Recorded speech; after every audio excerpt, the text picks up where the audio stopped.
Mister Uddika අපි පරක් වුණාද මන්ද ටිකක්. මං හිතුවා මීට කලින් එයි කියලා. එන්න හිටියේ මූ ලත වෙනවා. මොකක්? මොනවද ඒ කියන්නේ? නෑ මේ අපේ කොල්ල පරක් වුණා ජොට්ටක්. පුතාට දැන් එක්සෑම් එකම එනව නේද? පාඩම් එහෙම කරන වෙදිද? පාඩම් මූ කරන පාඩම් මූ කරන පාඩමක් නෑ. මූ කරන්නේ දවසම කාමරේ ඇස්සර ඉංගගෙන රැප් අහලා ඉන්න හරකෙක් ඔය.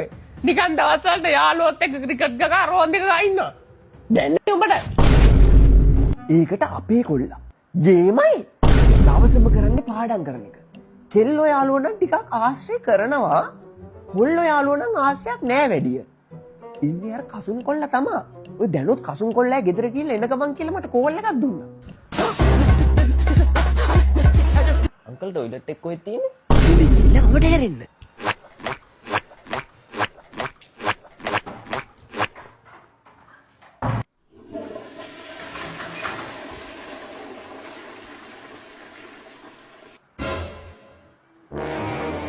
අංකල් පින්තිරියට තව අක්ක කෙනෙක් කර නංග කෙනෙක් කර ඉන්නවද? නෑ පින්චරේ නෑ දෙකම පුතා. මේ උද්දෙකට ඉන්නේ ඉතින් එක කොල්ලයිනේ. ඈ?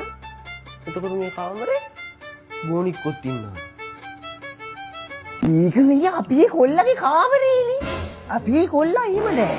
උණු වර්ප තියෙන සින්දු මුකුත් ආන්නේ හරිම පිළිවෙලයි. අර කොරියාවේ ඉන්නේ කවුද?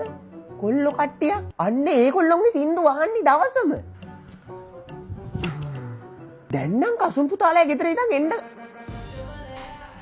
මේ එන්නේ කියනකොටම තාත්ති මං ආවා. පුතා මගේ වටවලයා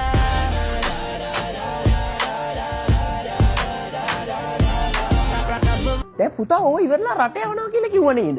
දැන් ගියාට පස්සේ උයන්නේ එහෙම දන්නවද? මූ ඕව දන්නේ නෑ මූ දන්නේ දෙනේව කණ්ඩ විතර. අපේ ගෙදර උයන්නේත් අපේ පුතා. කුස්සියේ වැඩ හොඳට පුළුවන්. ඔය දැන් යන්නත් ඇත්තේ අපිට තේ එකක් හදන් ඉන්න. වලයා අපේ වටවලයා අපේ ගෙර තේ ගෙනල්ලා තියෙන ළමයි. අනේ නංගිලා එක්කනෝ. මේ උද්දිගුතෝ අවංගවට නෑ එන්න එපා.